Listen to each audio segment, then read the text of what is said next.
Bangla audio গল্প হল একটি বাংলা অডিও গল্পের চ্যানেল যেখানে প্রেম, হাসি, রহস্য এবং জীবনের ছোট ছোট মুহূর্তগুলোকে গল্পের মাধ্যমে জীবন্ত করে তোলা হয়। এই চ্যানেলটি শ্রোতাদের জন্য এক অনন্য অভিজ্ঞতা তৈরি করে, যেখানে শব্দের মাধ্যমে অনুভূতি ছুঁয়ে যায় হৃদয়কে। প্রতিটি গল্পে থাকে বাঙালিয়ানার ছোঁয়া, আবেগের রং এবং হাসির ঝলক। তাহলে আর দেরি না করে আমরা সবাই শুনে নিই আজকের গল্প। মানুষ নিজের অপরাধ থেকে পালাতে চায়, কিন্তু যে ছায়াটিকে সে ভয় পায় সেই ছায়াই শেষে তাকে নিয়ে ফিরে আসে তার আত্মার আদলে। মানুষ নিজের মনের অন্ধকারকে ভয় পাওয়া শিখেছে, কিন্তু বোঝেনি ওটা নিজের অংশ। এই কাহিনীর অর্ণব মুখার্জি হয়তো আমাদের সব মনের মতো একটা আয়না, যেখানে মিথ্যেও সত্যের ভাষা পায়। অন্ধকারে ফিরে দেখা লেখা গিয়েছিল এক ধরনের অভিজ্ঞতা হিসেবে, স্মৃতি, ভয় আর মনোবিশ্লেষণের সংঘাতে। আলো নেভানো ঘরে যেভাবে শেষ প্রদীপটা নিজের ছায়াকে চেনে, এই গল্পের শেষটাই তেমন। কিন্তু অবচেতনের যত গভীরে যাওয়া যায়, সেখানে সবচেয়ে বড় ভয় হল নিজেকে চিনে ফেলা, আর সেই চেনাটাই হয়তো অর্ণবের মুক্তি। শেষে কলকাতার সেই অন্ধকারে যখন নদীর শব্দ নিস্তব্ধতা ছিন্ন করে আসে, আমি ভালোভাবেই জানি ভয়ের ওপরেও ভরসা থাকে, কারণ ভয় শেষে আমাদের চোখ খুলে দেয়। লেখকের নোট। আমি সবসময় ভাবি, মানুষ নিজের মনের অন্ধকারকে ভয় পাওয়া শিখেছে, কিন্তু বোঝেনি ওটা নিজের অংশ। এই কাহিনীর অর্ণব মুখার্জি হয়তো আমাদের সব মনের মতো একটা আয়না, যেখানে মিথ্যে ও সত্যের ভাষা পায়। অন্ধকারে ফিরে দেখা লেখা গিয়েছিল এক ধরনের অভিজ্ঞতা হিসেবে, স্মৃতি, ভয় আর মনোবিশ্লেষণের সংঘাতে। আলো নেভানো ঘরে যেভাবে শেষ প্রদীপটা নিজের ছায়াকে চেনে, এই গল্পের শেষটাই তেমন। কিন্তু অবচেতনে যত গভীরে যাওয়া যায়, সেখানে সবচেয়ে বড় ভয় হল নিজেকে চিনে ফেলা, আর সেই চেনাটাই হয়তো অর্ণবের মুক্তি। শেষে কলকাতার সেই অন্ধকারে যখন নদীর শব্দ নিস্তব্ধতা ছিন্ন করে আসে, আমি ভালোভাবেই জানি ভয়ের ওপরেও ভরসা থাকে, কারণ ভয় শেষে আমাদের চোখ খুলে দেয়। লেখক পার্থসারথী কর। অধ্যায় ১, নিস্তব্ধতার শব্দ, দ্য সাউন্ড অফ সাইলেন্স। একটা শহর যতটা জেগে থাকে ততটাই ঘুমিয়েও থাকে। কলকাতার এই দিকটা, প্রিন্স আনোয়ার শাহ রোডের পরের বিস্তৃতি, রাতে নিস্তব্ধ হয়ে পড়ে। যেন আলোটা থাকে শুধু জরুরি ল্যাম্পে, শব্দটা কেবল হৃৎস্পন্দনে। আমি মাঝে মাঝে ভাবি, এই নিস্তব্ধতারও হয়তো একটা শব্দ আছে, অদৃশ্য কিন্তু কানে লেগে থাকা। আমি অর্ণব মুখার্জি, পেশায় মনোবিজ্ঞানী। মানুষকে তাদের ভয়, হতাশা আর স্বপ্নের অর্থ বুঝিয়ে দিতে হয় আমার। অথচ নিজের ভয়টা কবে শেষ দেখেছিলাম তা মনে নেই। আজ বিকেলে মীরা এসেছে, তার তৃতীয় সেশন ছিল। সাদা শার্ট, ভেজা চুল, চোখে হালকা অলসতা, তবু কিছু মুগ্ধকর। চেয়ারে বসে সে বলল, ডক্টর, আবার সে স্বপ্নটা দেখলাম। আমি নোটবুকে লিখলাম, রিকারিং ইমেজ অফ ওয়াটার। সে ধীরে বলল, আমি একটা নদীর ধারে হাঁটছি, কুয়াশা নামছে, কেউ যেন আমাকে ডাকছে, কিন্তু আমি চিনি না সেই গলাটা। তারপর আমি জলে পড়ে যাই। আপনি তো সাঁতার জানেন না, তাই না? আমি জিজ্ঞাসা করলাম। ও মাথা নাড়ল, না। আমি আমার কলমের ডগা টোকা দিচ্ছিলাম টেবিলে। টেবিলটা যেন একটু কম্পন করল, কিন্তু হয়তো সেটা আমারই কল্পনা। ও বলল, ডক্টর, ও জলটা খুব ঠান্ডা, কিন্তু আমার মনে হয় আমি ডুবে যাচ্ছি না। তার মনির দই তখন নড়ছে না, স্থির, অভ্যস্ত ভয়ের মধ্যে। মীরা, আমি বললাম, জলের ভয়টা কবে থেকে? ও বলল, ছোটবেলা থেকে। আমাদের স্কুলের পাশেই একটা পুকুর ছিল, কেউ একবার ডুবে গিয়েছিল, কিন্তু আমি থাকিনি তখন সেখানে। আমি একটু চুপ রইলাম। ছেলেবেলায় নদীর পাশে দাঁড়ানো একটা মুহূর্ত মনে পড়ল। গোধূলির আলোয় কারোর চিৎকার, কারোর হাতের শেষ ভাষা, তারপর নীরবতা। সেদিনের মতো সেশন শেষ হল। ও দরজা দিয়ে বেরিয়ে গেল। আমি টেবিলের উপর নোটবুক রেখে দেখি, শেষ পাতায় আমার নিজের হাতের লেখা। তুমি জানো তুমি কি করেছিলে? লিপিটা আমার নয়। আমি মিনিটখানিক ওটা দেখছিলাম। চিঠিটা কে এনে রাখবে এখানে?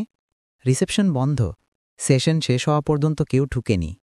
ক্লিনিকের আলো ধীরে ধীরে নিভছিল। জানালার বাইরের ছায়াগুলো যেন আয়নার উপর নাচছিল। আমি টেবিলে বসে ভাবছিলাম, সত্যিই কি মানুষ নিজের থেকেই লুকিয়ে থাকতে পারে, নাকি লুকোচুরিটা সবটাই মনের একটা দোষ? ঘড়িতে তখন রাত 10টা। বাইরে বৃষ্টি পড়ছে। আমি বাড়ি ফিরলাম। নিভে যাওয়া রাস্তাটার আলোয় নিজের ছায়াটা আজ অতটা নিরপেক্ষ লাগছিল না। ফ্ল্যাটে ঢুকেই বাতি জ্বাললাম আর দেয়ালের আয়নায় দেখি পেছনে কেউ নয়, কেবল আমারই প্রতিবিম্ব। কিন্তু মুখটা যেন একটু অন্যরকম। চোখের চাহনিটা অচেনা, গভীর। আমি ধীরে বললাম, রুদ্র, তুই আবার ফিরলি? আয়নায় প্রতিবিম্ব যেন মৃদু হাসল। অধ্যায় 2। মুখোশ। মানুষ সবসময় একটা মুখোশ পরে থাকে। আমি প্রায় প্রতিদিনই রোগীদের বলি, আর বিপদটা তখনই যখন তুমি বুঝতে পারো না মুখোশটার নিচে কে আছে।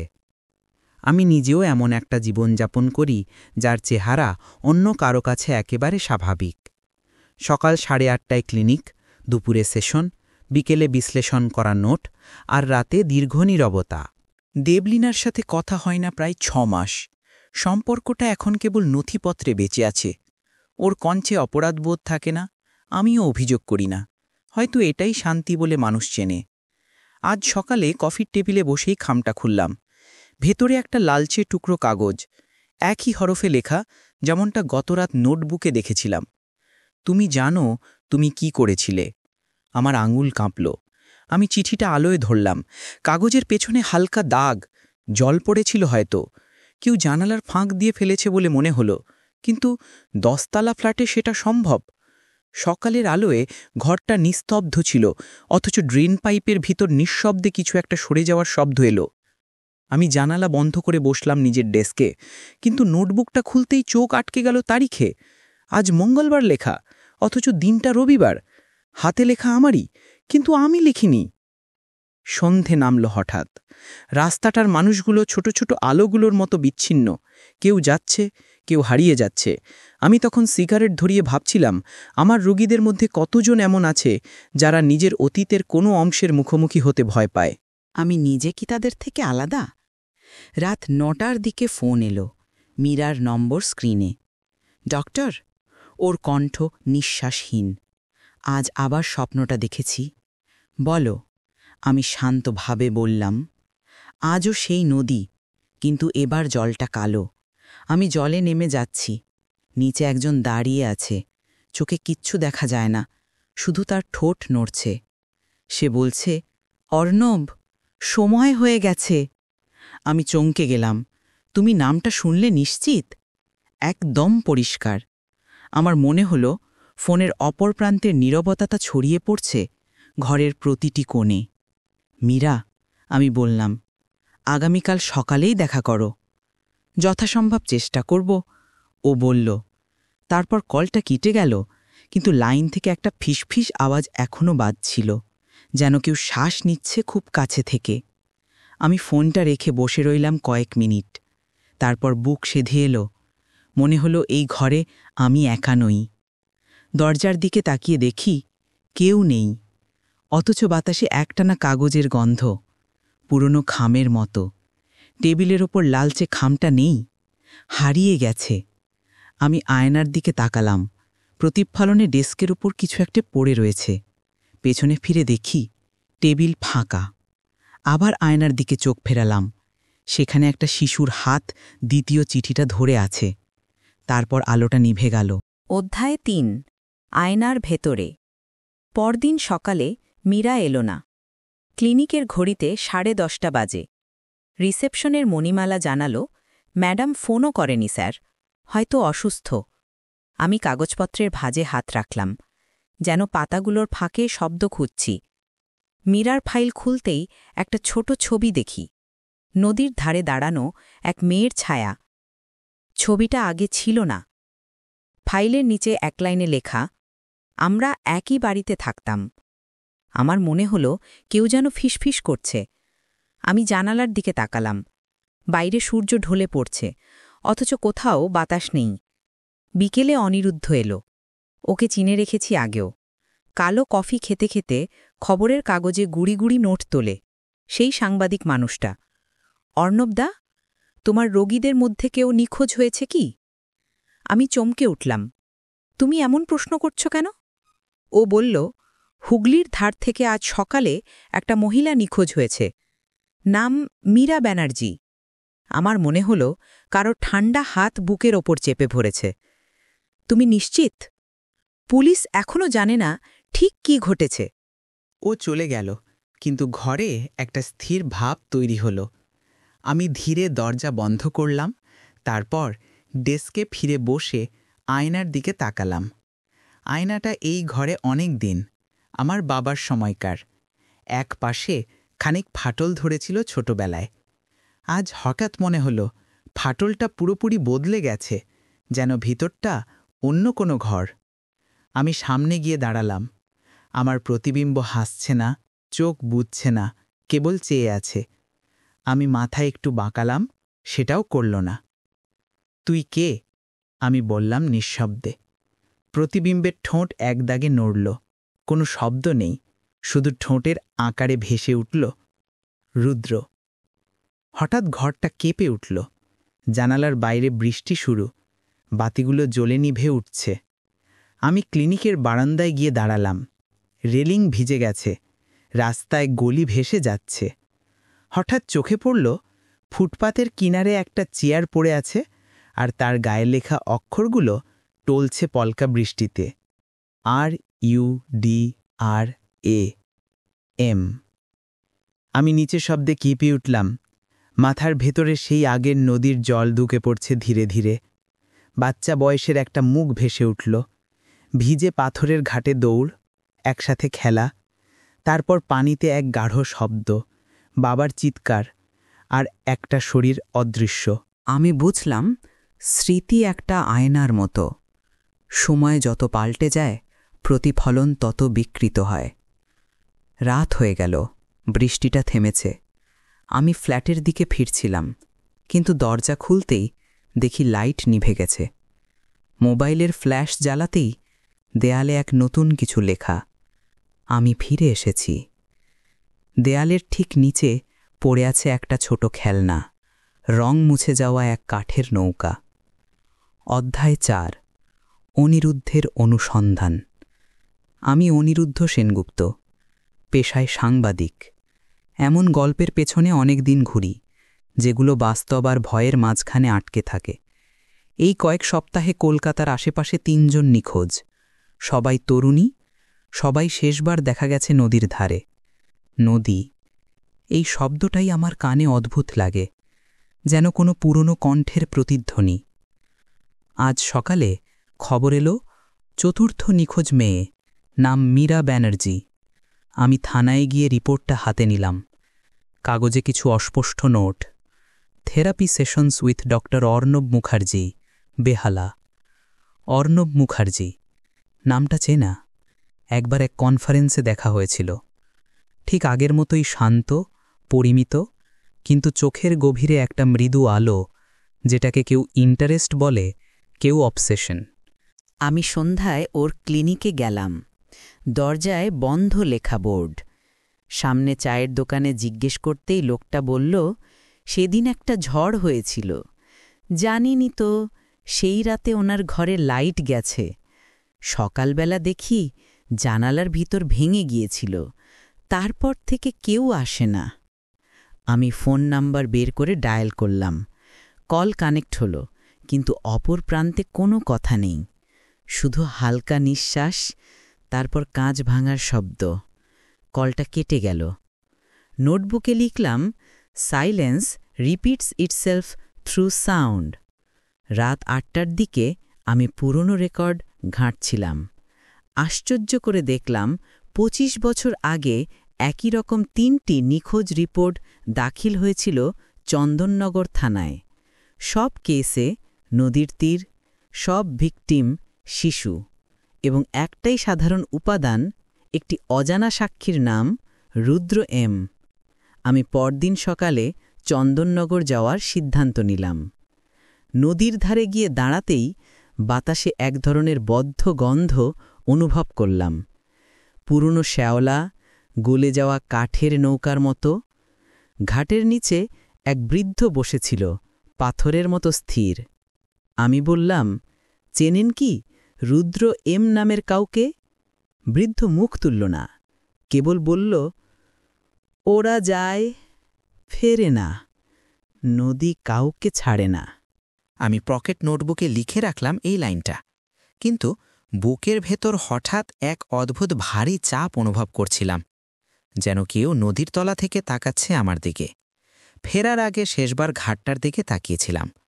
জলে ভাসছে একটি কাঠের নৌকা, আস্তে আস্তে ঘুরছে নিজের অক্ষের চারপাশে।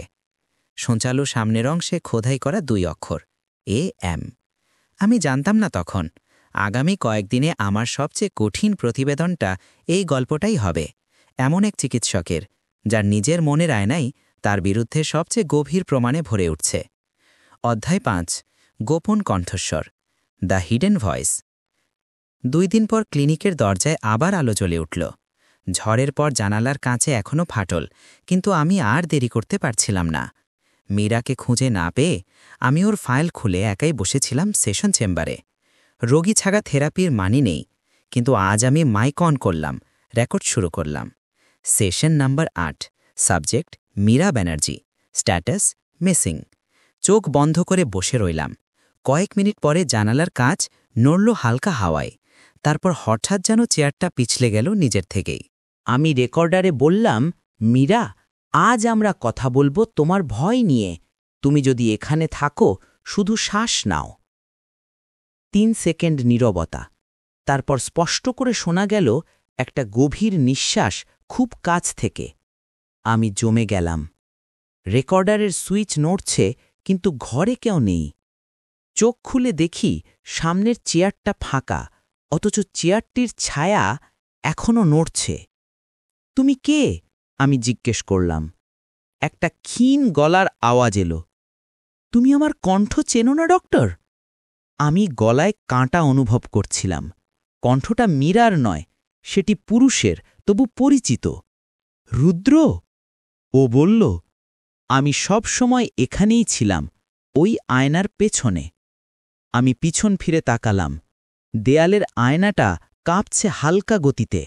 ভেতরে আমি নিজে বসে আছি, কিন্তু মুখের পাশে আরেকজনের ছায়া, ছোট, কিশোর বয়সী, ভেজা চুল, ঠোঁটে রক্তের দাগ। তুই কি চাস এখন? আমি কাঁপা গলায় বললাম। শুধু একটা কথা বলতে, ছেলেটা বলল।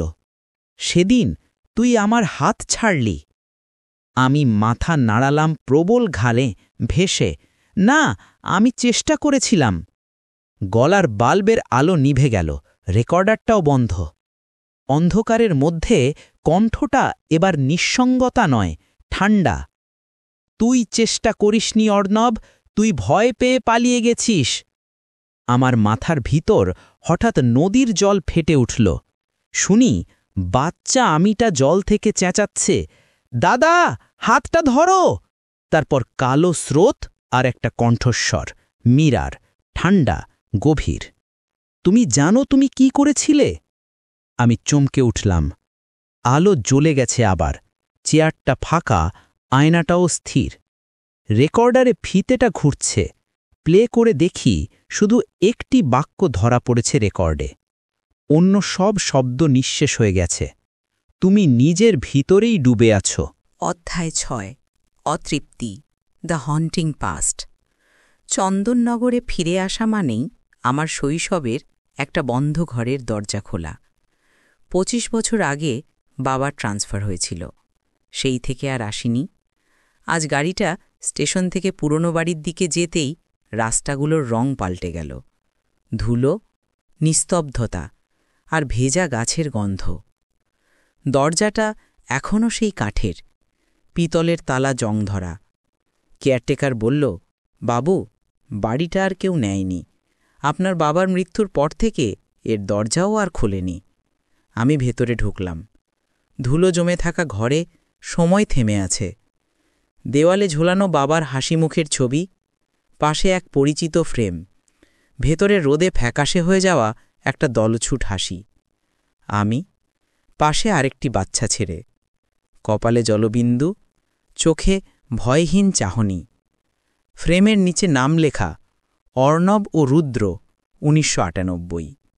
আমার মাথার ভেতরে অদ্ভুত এক আওয়াজ বাজল, যেন বৃষ্টির ফোঁটা নয়, কেউ পানি ছুঁয়ে দিচ্ছে চোখে। আমি ছবিটার ধুলো মুছতেই ফাটল ধরল কাঁচে। আমার হাত কেটে গেল সামান্য, কিন্তু রক্তের দাগে ছবির মুখটা ঝাপসা হয়ে গেল। ভাবলাম হয়তো স্মৃতিগুলো দাগের মতোই লেগে থাকতে জানে। রাত নামল হঠাৎ, বিদ্যুৎ চলে গেছে। কেরোসিন ল্যাম্প জ্বালালাম। ঘরের কোণে একটা খেলনা ট্রাঙ্কে হাত রাখতেই ভিতর থেকে হালকা ঘণ্টার শব্দ।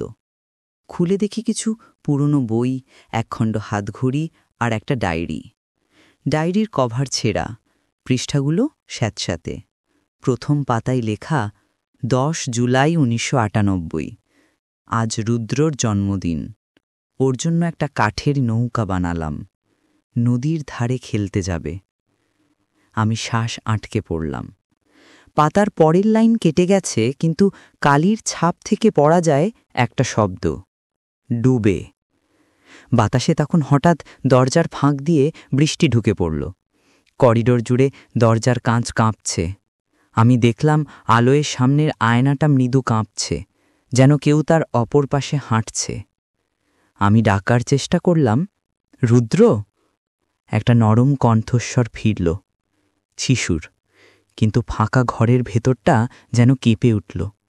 আমি তো এখানেই আছি দাদা, শুধু তুই ভুলে গেছিস। আমি চোখ বন্ধ করলাম।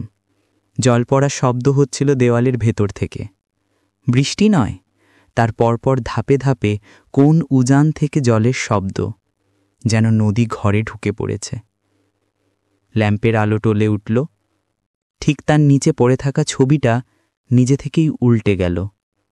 পেছনে পেন্সিলের দাগে লেখা ছোট একটা বাক্য, আমাকে ফিরিয়ে দে। অধ্যায় 7, ডুব। পরের সকালটা কুয়াশায় ঢেকেছিল। চন্দননগরের ঘাটে বসেছিলাম নদীর মুখোমুখি। জল নড়ছে না, তবুও মাঝে মাঝে বুকে একটা ঠান্ডা তরঙ্গ উঠে আসছে। স্থানীয় থানার এক কনস্টেবল এসে বলল, আজ ভোরে একটা দেহ পাওয়া গেছে বাবু, মেয়েটা বোধহয় আপনার পরিচিত। আমি চোখ তুলে দেখলাম প্লাস্টিকের শীট ঢেকে রাখা মৃতদেহ। চুলে আলগা ফুলের গন্ধ, ঠোঁটে ক্ষীণ চিহ্ন। মীরার মতো দেখাচ্ছিল, তবু আমি বুঝতে পারলাম না ওটা বাস্তব নাকি আরেকটা দৃশ্য। সে নদীতে পড়ে গিয়েছিল, একজন বলল। আমি আসতে বললাম, না, সে ডুবতে চায়নি। রিপোর্টে লিখে ফেলা হলো আনআইডেন্টিফাইড ফিমেল। ওর নামটা লেখার আগে আমার হাত কাঁপল। ও তখন নদীর ধারে শুয়ে আছে, আর আমি নদীর অন্য পাশে নিজের অপরাধ দেখছি। রাতের শেষ প্রহরে আমি কলকাতায় ফিরে এলাম। ওই দিনটায় আমি যেখানেই গেছি, সব আয়নাগুলোতে আমাকে একই রকম চেহারায় দেখাচ্ছে না। ক্লিনিকের আয়নায় একটা পানি ছিটানো ছাপের 2টি ছবি, একটা আমার, আরেকটা কেউ জল থেকে মাথা তুলছে। আমি মনোলগের স্বরে বললাম, মীরা, তুমি আমার দোষ জানো, কিন্তু তুমি আর আমি আসলেও কি দুটো মানুষ? ঘরটা থেমে গেল। রেকর্ডারের ভেতরে একটা ফিসফিস, তুমি আমাকে বাঁচাতে পারতে দাদা। আমি চেয়ে রইলাম আয়নার দিকে। নিজের মুখের ভেতরে 2টি চোখ, একটা আমার আর একটা ছোট রুদ্রের। 2 চোখ একসাথে চলছে না। বাইরে বৃষ্টি আবার শুরু হলো। কিয়স্কের লাইট নেভে গেল। আমি হঠাৎ বুঝলাম ফোনটার রিং বাজছে। কলার থমকে থাকছে কিছুক্ষণ, তারপর পরিচিত কণ্ঠ, অর্ণব, আমরা নদীর ধারে আছি। আমি রুম ছুঁড়ে দরজার দিকে দৌড়ালাম, কিন্তু ফ্ল্যাটের বাইরে যেই পা রাখলাম, সামনের ফ্লোরের জল গোড়ালি ছুঁয়ে গেল। ভেতর থেকে শোনা গেল বাচ্চা ছেলের হাসির শব্দ, আর তারপর ভারী জলের ছিটে গায়ে লাগল। আয়নায় শেষবার চেয়ে দেখলাম আমি নই, সেখানে ভেজা এক ছেলেকে দাঁড়িয়ে আছে। ও হাসছে। তুই শেখনি দাদা, নদীর জল ভয় নয়, ওটাই আমাদের ঘর। আলো নিভে গেল। জলের গন্ধে ঘর ভরে উঠল। অধ্যায় 8, বিভ্রমের শহর, সিটি অফ ইলিউশনস। কলকাতায় বৃষ্টি থেমে গেছে, তবু রাস্তাগুলোর চেহারায় একটা অদ্ভুত ধুলো আর পানি মেশানো অস্থিরতা। অনিরুদ্ধ দুপুরে চলে এলো ভিজে ফাইলের গাঁথা নিয়ে। ওর চোখে ঘুম নেই, কিন্তু একটা দৃঢ়তা আছে, যেমন কোনো ক্লান্ত মানুষ শেষ সময়ের আগে একটা উত্তর খুঁজে বের করতে চায়। অর্ণবদা, সে বলল, তুমি যা লুকাচ্ছ তা এখন ফাইলের মধ্যে। তোমার বাবার হাসপাতালে রেকর্ডে দেখেছি তুমি শিশুকালে একবার অ্যাডমিট হয়েছিলে, অ্যাকিউট সাইকোজেনিক ট্রমা। সেই দিনই রুদ্র নদীতে ডুবে মৃত। তুমি সাথে ছিলে। আমি চুপ রইলাম। ওর কথাগুলো জল ধরার চেষ্টার মতো হাতে ফসকে যাচ্ছে। আর এই মীরা? অনিরুদ্ধ পুঙ্খানুপুঙ্খ স্বরে বলল, ও ছিল না কোনো রেজিস্ট্রেশনে। পুরো ডেটাবেসে ওর কোনো রোগীর ফাইল নেই। ওকে তুমি নিজেই তৈরি করেছ। আমি হঠাৎ বেগে উঠে বললাম, না, ও ছিল, ও আমার রোগী। ও আমাকে শোনাতো নিজের ভয়। ও শান্ত কণ্ঠে বলল, না অর্ণবদা, ও তোমার ভয়ের অংশ। কথাটা শেষ হতেই আমার কানে ঝাপড়া ধরল। শব্দ নয়, একটা গভীর জলতরঙ্গের গুঞ্জন। রেকর্ডারের রিল নিজে নিজেই ঘুরতে শুরু করল। স্পিকারে বাজল একটা কণ্ঠ, মৃদু, মীরার মতো, তবু বেশি গভীর। রুদ্র বাঁচতে চেয়েছিল। তুই দেখেছিলি, তুই কিছুই করিসনি। আমি চেয়ার ছাড়লাম। আলোর রং লালচে ঝাপসা। সমস্ত ঘরে জলের গন্ধ। অনিরুদ্ধ পেছন থেকে চিৎকার করল, আয়না থেকে সরে যাও, ওটা বাস্তব নয়।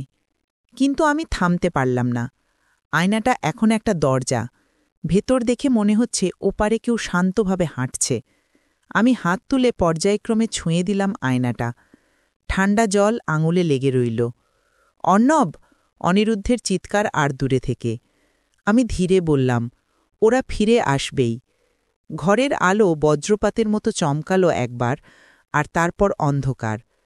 নীরবতার ভিতর একটা পদক্ষেপ শোনা গেল দুই দিকে, দুটি প্রতিধ্বনি, একটা বাস্তব আর একটা জলের তলা থেকে। বৃষ্টি ফিরে এলো। শেষবার দেখা যায় আয়নার ভিতর দুটি ছায়া, এক প্রাপ্তবয়স্ক পুরুষ, এক ছোট ছেলে। দুজনেরই চোখে, এক চোখে আলো, অন্য চোখে জল। অধ্যায় ৯। দেবলীনার সত্য, দেবলীনা ট্রুথ। দেবলীনা সন্ধ্যায় অর্ণবের ফ্ল্যাটে এলো। দরজাটা খোলা ছিল। ভেতর ভরে মৃদু আলো। টেবিলে ছড়িয়ে আছে ডজন ডজন চিঠি। সবার একই বাক্য, তুমি জানো তুমি কি করেছিলে। সে ডাকল, অর্ণব। কোনো সাড়া নেই। রুমের দেয়ালে রেকর্ডারের লাল লাইট জ্বলছে। রিল নিজে নিজে ঘুরছে। টেবিলের একপাশে খোলা অন্য একটা খাম। ও তুলে পড়ল। ফাইলের মাথায় logo, saint mark's children's clinic, Hooghly. ভিতরে হলুদে যাওয়া চিকিৎসা report. Patient name, Arnab Mukherjee, age 12, diagnosis, severe dissociative episode following drowning accident. Subject believes deceased brother still alive as Rudra. Debolina হাত থামাল। সন্দেহ যেটা কয়েকদিন ধরে মনে চলছিল, আজ শব্দের রূপ পেল। ওর রেকর্ডারের পাশে বসল। প্লে জাপে একটা নরম শব্দ ভেসে এসে স্পিকারে বাজল, today's session, self therapy, subject, guilt, location, mind. এরপর অর্ণবের কণ্ঠ, শান্ত, ক্লিনিক্যাল, কিন্তু কাঁপছে অদৃশ্য চাপে। আমি রুদ্রকে হারাইনি, ও যায়নি। ও আমার ভেতরে থাকতে শিখেছে।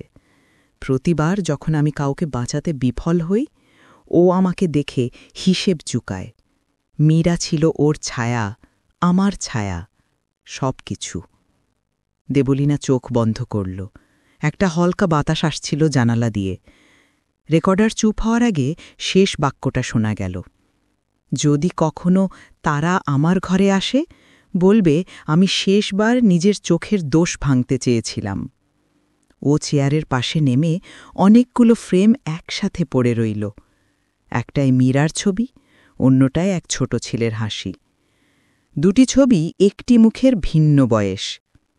দেবলীনা মনে মনে বলল, রুদ্র ছিল না অর্ণবের ভাই, ও ছিল অর্ণবের অংশ। বাইরে হঠাৎ বজ্রপাত হল। জানালার কাঁচে জল প্রবেশ করল। ছবি দুটি ভিজে গিয়ে ধীরে ধীরে একসাথে মিশে গেল। দেবলীনা চুপচাপ বেরিয়ে গেল ফ্ল্যাট থেকে। ফুটপাতের কাছে দাঁড়িয়ে দেখল রাতের কলকাতা, একটা শহর যে সব গোপন সত্যকে আলোয় আনে না, কেবল ছায়ায় রেখে দেয়। অধ্যায় 10, স্মৃতি এবং ছায়া, মেমোরি অ্যান্ড শ্যাডো। ঘড়িতে রাত 1:30। ক্লিনিকের ভেতরে সব বাতি নেভা। বাইরে নদীর পাড়ের হালকা হাওয়া ভেতর ঘরে একটা আয়না কাঁপিয়ে তুলছে। আমি বসে আছি রেকর্ডারের সামনে। এই হবে শেষ সেশন। সেশন নম্বর 9, বিষয় সত্য, বললাম নিঃশব্দে। মাথায় একটা অস্থির ঝড় চলছে। মীরা, রুদ্র, শৈশবের চেঁচানি সব একসাথে। আজ হয়তো উত্তর মিলবে অন্তত। আয়নাটা আবার নড়ল। ভেতর থেকে কিশোর চেহারা ধীরে ধীরে সামনে এলো। ভেজা চুল, চোখে অপরাধের এক দৃঢ় শান্তি। তুই এসেছিস? ও হাসল মৃদু। তুই অবশেষে চোখ খুলতে চাস? রুদ্র, আমি তোকে মেরে ফেলিনি, ওটা একটা দুর্ঘটনা ছিল। ও ধীরে মাথা নাড়ল। না, ওটা ছিল ভয়। তুই ঘটনাটাকে অস্বীকার করেছিস, আর আমি তোর অস্বীকার থেকেই বেঁচে গেছি। আমি পিছন দিয়ে দেয়ালে হাত রাখলাম। জনশূন্য ঘরে শুধু মৃদু গন্ধ, নদীর মাটি, পুরনো শৈশবের আর্দ্রতা। তাহলে তুই কি চাস এখন? শুধু এতটা, তুই মেনে নিস জল তোর ভেতরেও আছে। তুই আমাকে ছেড়ে দিলেও আমি তোর মনের তলায় থাকব। আমি চোখ মুদলাম। মাথার ভেতর বৃষ্টির শব্দ বজ্রপাত হয়ে পড়ছে। রুদ্রের কণ্ঠ এখন আমার ভেতর থেকে শোনা যাচ্ছে। তুমি ভয় করো না, ডাক্তার অর্ণব। তুমি নিজেই রোগী। এই চেয়ার, এই রেকর্ডার সব তোমার চিকিৎসার অংশ। আমি দেখলাম আয়নাতে দুটো প্রতিবিম্ব ধীরে ধীরে একসাথে হয়ে যাচ্ছে। নিজেই নিজেকে গ্রাস করছি আমি। শেষ মুহূর্তে রুধির গলাটা শোনা গেল, তুই মুক্ত দাদা, এবার ডুব দে, ওটাই তোর শুদ্ধি।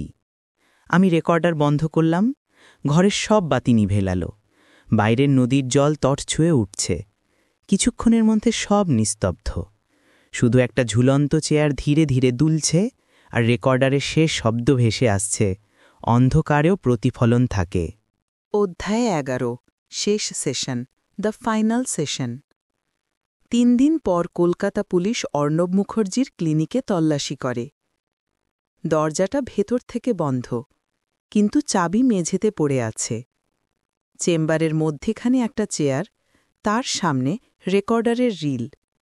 ফাইল এবং নোটবুক ছড়িয়ে রয়েছে মেঝেতে। সবকিছু ভিজে গিয়েছে নদীর জলের গন্ধে। অনিরুদ্ধ সঙ্গে ছিল। ও নীরবে এসব দেখছিল। পুলিশের একজন রেকর্ড চালু করল। প্রথমেই ধরা পড়ল একটা শ্বাস, ধীর কিন্তু সচেতন। Session 10, final. অর্ণবের কণ্ঠ শোনা গেল। আজ আমি রোগী নই, চিকিৎসকও নই, আমি একটা দেয়াল ভেঙে যাচ্ছি।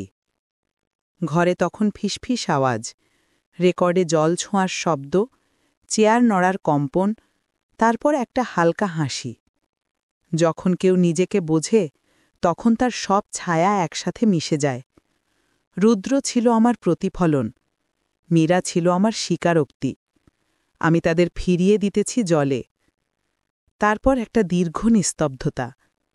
রেকর্ডের শেষ দিক ঝাপসা নোড়ের শব্দে ঢেকে গেছে।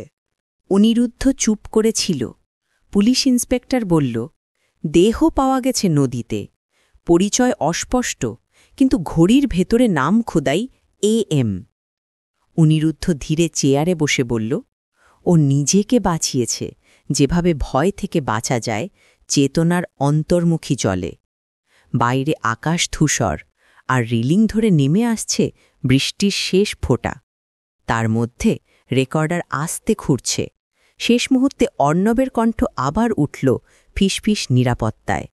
যদি কখনো শহরে কেউ নিজের মুখ খুঁজে পায়, জলেই দেখবে, কারণ আলো সত্য নয়, প্রতিফলনই বাস্তব।